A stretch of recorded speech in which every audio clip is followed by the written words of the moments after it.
तो प्यारे विद्यार्थियों नमस्कार, स्वागत है आप सबका एक और नए वीडियो में। आज हम यहाँ पर देखने वाले हैं त्रैमासिक परीक्षा 2024-25 के लिए कक्षा 11वीं का आपका हिंदी विषय का पूरा क्वेश्चन पेपर और इसका पूरा सॉल्यूशन। तो देखिएगा, ये तो रहा आपका पूरा का पूरा क्वेश्चन पेपर और ये रहा आपके पेपर का पूरा सॉल्यूशन। यहाँ से मैं आपको पूरा का पूरा क्वेश्चन पेपर विद सॉल्यूशन के साथ में बताने वाला हूँ। एक भी क्वेश्चन यहाँ से आपका मिस नहीं होगा अगर आपने इस वीडियो को पूरा का पूरा लास्ट टाइम तक देख लिया तो।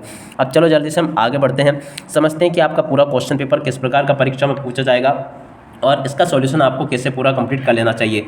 देखिएगा, टोटली कुछ इस प्रकार का क्वेश्चन पेपर आपको परीक्षा में देखने को मिलेगा। यहाँ से आप सब लोग इसको देख लें और अच्छे प्रकार से पूरा का पूरा समझ भी लें। तो देखिएगा, इसी प्रकार का पूरा क्वेश्चन पेपर आपसे कभी पूछा जाएगा, तो आप सब लोग इसको देख लें। यहाँ से समय आपको 3 घंटे का दिया जाएगा। टोटली आपका 80 नंबर का पेपर होगा। यहाँ से आप लोग इसको पढ़ लें। अब इसमें पहला क्वेश्चन पढ़ते हैं, सही विकल्प का चयन कर लिखिए। अब देखो, सही विकल्पों का चयन करके आपको कैसे लिखना है। पहला क्वेश्चन, कबीर ने ईश्वर को कितने रूप माने, तो देखो एक रूप माना है। सेकंड नंबर का क्वेश्चन, रमणीयार्थ प्रतिपादिका शब्दम काव्य में परिभाषा किसकी है, तो देखो परिभाषा पंडित जगन्नाथ की है। तीसरा क्वेश्चन, नमक का दरोगा खाने का प्रकाशन वर्ष है, तो देखो 1914 है। इसका राइट आंसर 1914 आ जाएगा। बोले ना समाना मुहावरे का अर्थ है, तो देखो इसका अर्थ होता है अत्यंत कुशोला। उसके बाद में देखो आगे बढ़ते हैं, आगे के आपके पेपर में जो क्वेश्चन पूछे जाएंगे उनको देखते हैं और समझते हैं कि आगे आपके पेपर में क्या क्या क्वेश्चन पूछे जा रहे हैं। तो देखिएगा, इसका उत्तर आ जाएगा आपका अत्यंत कुशोना। फूले ना समाने का उत्तर क्या होगा, अत्यंत कुशोना। लता के स्वरों में है, तो देखो इसमें निर्मलता है। किस सामग्री से उसकी अशुद्धियों को दूर करके उसे पठनी बनाना कहलाता, तो देखो उसको संपादन कहते हैं। अब इसके बाद में हम इधर आ जाते हैं, इन क्वेश्चन को देखते हैं। प्रश्न नंबर 2 में आपसे रिक्त स्थानों की पूर्ति पूछी जाएगी। कबीर भक्ति काल की काव्य धारा से जुड़े हैं, तो देखो निर्गुण काव्य धारा से जुड़े हैं। मीरा की भाषा राजस्थानी है, ये इसका राइट आंसर होगा। प्रबंध काव्य के अंतर्गत साकेत आता है, तो यहाँ पर आपको साकेत लिख देना है। मियां नसरुद्दीन अखबार बनाने वाले और पढ़ने वाले को समझते हैं, तो देखो ये निठल्ला समझते हैं। अच्छा अनुच्छेद लिखना एक लेखन कौशल है, यहाँ पर आपको ये लिख देना है। शास्त्रीय संगीत की शास्त्रीय गायन की महफिल की होती है, तो देखो 3 घंटे की होती है, ठीक है। उसके बाद में हिंदी का पहला साप्ताहिक पत्र है, तो देखो उसका नाम है उदंड मार्तंड, यहाँ से आप लोग देख लें। उसके बाद में देखो यहाँ से आपको जोड़ी मिलान करना है। जोड़ी मिलान किस प्रकार से आपको करना है। पहला क्वेश्चन, हम तो एक एक करी जाना किसकी रचना, कबीर की। सर्ग में बंधी रचना को महाकाव्य कहते हैं। आपू के साथ 2.5 साल सत्यजीत राय की रचना है। किसी के विचार या भाव के बारे में लिखना भाव पल्लवन कहलाता है। राजस्थान की रजत बूंदे, इसकी जोड़ी में अनुपम मिश्र से मिल जाएगी। जनसंचार का अंग्रेजी पर्याय, तो देखो मास कम्युनिकेशन होगा। तो देखो यहाँ से आप सब लोग इस प्रकार से देख लो इसको और पूरा का पूरा इसको समझ भी लो। अब इसके बाद में हम आगे बढ़ते हैं, आगे के आपके पेपर के लिए क्वेश्चन और उनके आंसर को देखते हैं। तो देखो आपका जो प्रश्न नंबर 4 होगा ना, इसमें इस प्रकार के क्वेश्चन पूछे जाएंगे। जगत क्या देखकर मोहित हो रहा है, तो देखो बाहरी आडंबरों को देखकर मोहित हो रहा है। अनुभव कितने प्रकार के होते हैं, तो देखो ये 4 प्रकार के होते हैं। तालीम की तालीम बड़ी चीज़ होती है। कथन किसका, तो देखो एक कथन मियां नसरुद्दीन का है।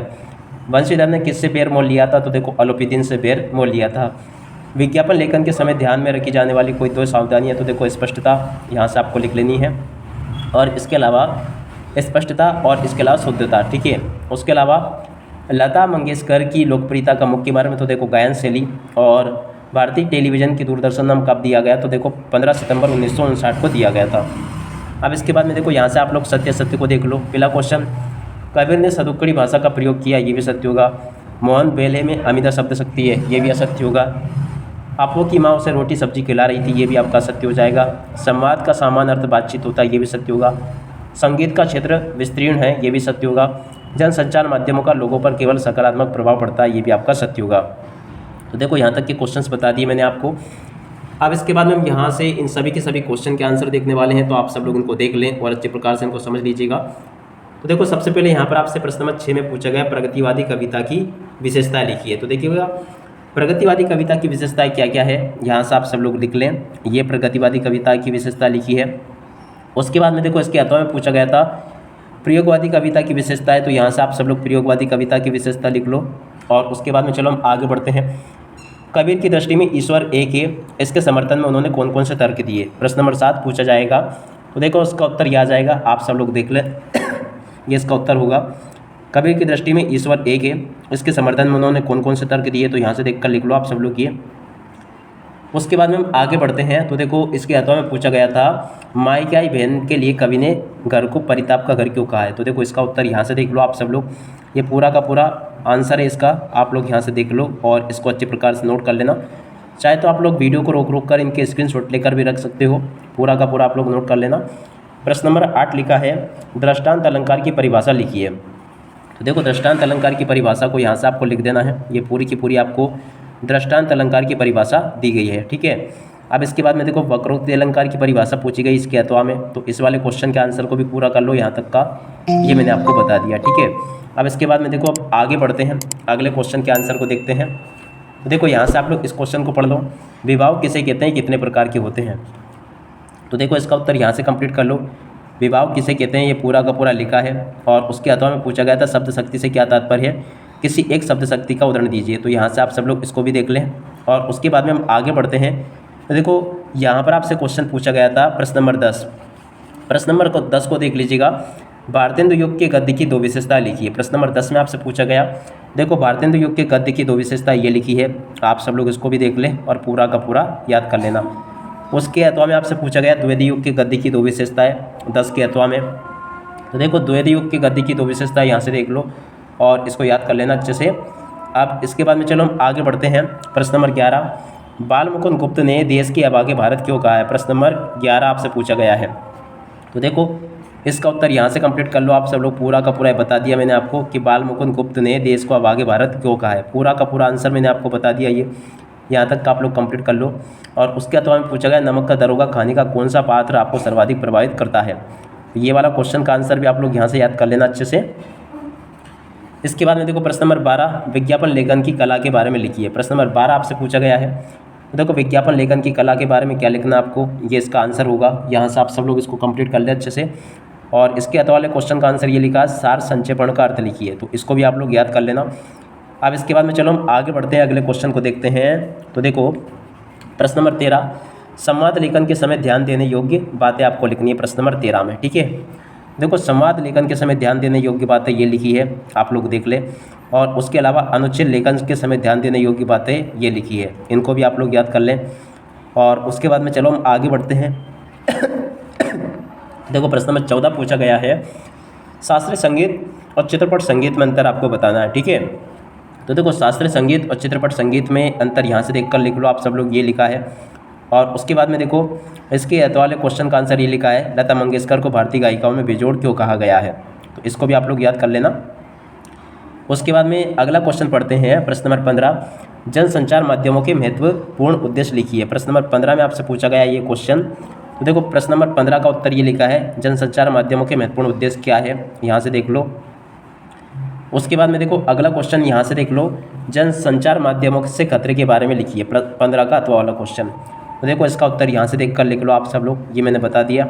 उसके बाद में चलो हम आगे बढ़ते हैं, अगले क्वेश्चन के आंसर को देखते हैं। तो देखो प्रश्न नंबर 15 जो होगा ना, इसमें पूछा जाएगा भवानी प्रसाद मिश्र अथवा कबीर का काव्यगत परिचय आपको देना है। तो देखो भवानी प्रसाद मिश्र का यहाँ से देख लो, भावपक्ष 2 रचनाएँ ये लिखी, भावपक्ष साहित्य में स्थान ये लिखा है, आप लोग देख लें।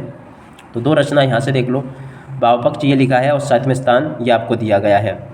अब इसके बाद में देखो कबीर का जीवन परिचय ये लिखा है, ये भी आप लोग देख लें, ये बिल्कुल आपके पेपर में परीक्षाओं में आएगा। तो यहाँ से आप सब लोग यहाँ तक का देख लें और इसको अच्छे से याद कर लेना। अब इसके बाद में चलो हम आगे बढ़ते हैं, आपके पेपर को आगे देखते हैं कि आगे आपके पेपर में और कौन कौन से क्वेश्चन पूछे जा रहे हैं। तो देखो आगे यहाँ से देख लें आप सब लोग, प्रश्न नंबर 17 लिखा है, प्रेमचंद व कृष्णा सोपती का साहित्यिक परिचय निम्न बिंदुओं के आधार पर आपको देना है। तो देखते हैं कि प्रेमचंद और कृष्णा सोपती का साहित्यिक परिचय आपको कैसे देना है, ये लिखा है। तो देखो सबसे पहले आप लोग प्रेमचंद का जीवन परिचय देख लें, ये इनकी रचनाएं लिखी है, ये भाषा लिखी है और ये शैली लिखी गई है। और उसके बाद में देखो हिंदी साहित्य में स्थान लिखा है। उसके बाद में हम आगे बढ़ते हैं, प्रश्न नंबर अगले क्वेश्चन को देखते हैं। तो देखो ये प्रश्न नंबर 18 में आपसे पूछा जाएगा, निम्नलिखित में से किसी का एक भाव पल्लवन करना। साहित्य समाज का दर्पण होता है, अज्ञान सर्वत्र आदमी को पछाड़ता है। तो देखो इन दोनों को आप लोग यहाँ से देख लें। तो देखो साहित्य समाज का दर्पण होता है, इसका उत्तर ये लिखा है, आपको भाव पल्लवन यानी कि भाव विस्तार करना है। और अज्ञान सर्वत्र आदमी को पछाड़ता है, तो यहाँ से आप सब लोग इसको भी देख लें और पूरा का पूरा इसको हल कर लेना। उसके बाद में चलो हम आगे बढ़ते हैं। तो देखो यहाँ पर आपको प्रश्न नंबर 19 में ये वाला अपठित गद्यांश देखने को मिलेगा, पूरा का पूरा देख ले आप लोग ये, और ये इसमें से फिर प्रश्न पूछे जाएंगे। अब चलो इनके उत्तरों को देखते हैं। तो देखो पहले वाले क्वेश्चन का उत्तर ये लिखा है, दूसरे का क्वेश्चन का उत्तर ये लिखा, तीसरे का उत्तर ये लिखा गया है। और उसके बाद में चलो हम आगे बढ़ते हैं, अगले क्वेश्चन के आंसर को देखते हैं। तो देखिएगा 19 तक के क्वेश्चन सभी अपन ने देख लिए। अब इसके बाद में देखो ये काव्यांश दिया गया है 19 के वाले क्वेश्चन में। तो चलो अब इसको भी देख लेते हैं, या वैसे एक ही कर लेना आप लोग दोनों में से। अब हम सीधा सीधा देखते हैं यहाँ पर प्रश्न नंबर 20 को, जिसमें कि आपको ये कविता की पंक्तियाँ दी गई है, मेरे तो गिरधर गोपाल दूसरों ना कोई। तो इसको आपको क्या करना है, इसकी आपको संदर्भ प्रसंग सहित व्याख्या करनी है। तो चलो जल्दी से हम आगे बढ़ते हैं और इसकी संदर्भ प्रसंग सहित व्याख्या करके देखते हैं। देखो इसकी संदर्भ प्रसंग सहित व्याख्या यहाँ से आपको इस प्रकार से कर देनी है, मेरे तो गिरधर कल हुई। तो देखो इस संदर्भ लिखा है, उसके अलावा ये प्रसंग लिखा गया है और इसके अलावा ये व्याख्या की गई है। ठीक है, यहाँ तक का आप लोग देख ले इसको पूरा का पूरा और इसको याद भी कर लेना, ये बिल्कुल आपके पेपर में आपसे पूछा जाएगा। और उसके अथवा में एक और पूछी गई आपसे ये वाली, हम तो एक एक करी जाना। तो देखो इसकी व्याख्या मैं आपको बता देता हूँ। तो देखो इसका संदर्भ ये लिखा है, प्रसंग ये लिखा है और इसके अलावा व्याख्या ये की गई है। ठीक है, तो यहाँ से आप सब लोग इसकी व्याख्या को भी लिख लें और पूरा का पूरा इसको याद कर लेना यहाँ तक का। और उसके बाद में चलो हम आगे बढ़ते हैं, अगले क्वेश्चन के आंसर को देखते हैं। तो देखो यहाँ तक के सभी क्वेश्चन तो मैंने आपको बता दिए। अब इसके बाद में यहाँ से आप सब लोग देख लीजिएगा इस वाले क्वेश्चन को, प्रश्न नंबर 21, निम्नलिखित गद्यांश की व्याख्या संदर्भ प्रसंग सहित आपको करनी है। दुनिया सोती थी पर दुनिया की जीभ जागती थी। तो देखो ये वाली आप लोग देख लें। अब चलो मैं आपकी इसकी व्याख्या बता देता हूँ। तो देखो इसकी व्याख्या ये लिखी है, संदर्भ ऐसे आपको कंप्लीट करना है, यह प्रसंग आपको ऐसे लिख लेना है और इसके अलावा व्याख्या आपको इस प्रकार से पूरी लिख देनी है। यहाँ से मैंने आपको पूरा बता दिया, विशेष ऐसे लिखना है। और उसके अथवा में आपसे पूछी जाएगी ये वाली, नौकरी के ओहदे पर ध्यान मत देना। तो देखो ये जो है ना आपके प्रेमचंद वाले पार्ट का, जिसका नाम है नमक का दार होगा, और ये बिल्कुल आपके पेपर में आएगा। अब इसके संदर्भ प्रसंग से व्याख्या आपको कैसे करनी होती है, यहाँ से देख लो आप सब लोग। तो देखो संदर्भ ऐसे लिखना है और उसके अलावा देखो प्रसंग ये लिखा गया है और व्याख्या ये की गई है। ठीक है, आप लोग ऐसे देख लेना पूरा का पूरा, यहाँ तक का मैंने बता दिया आपको।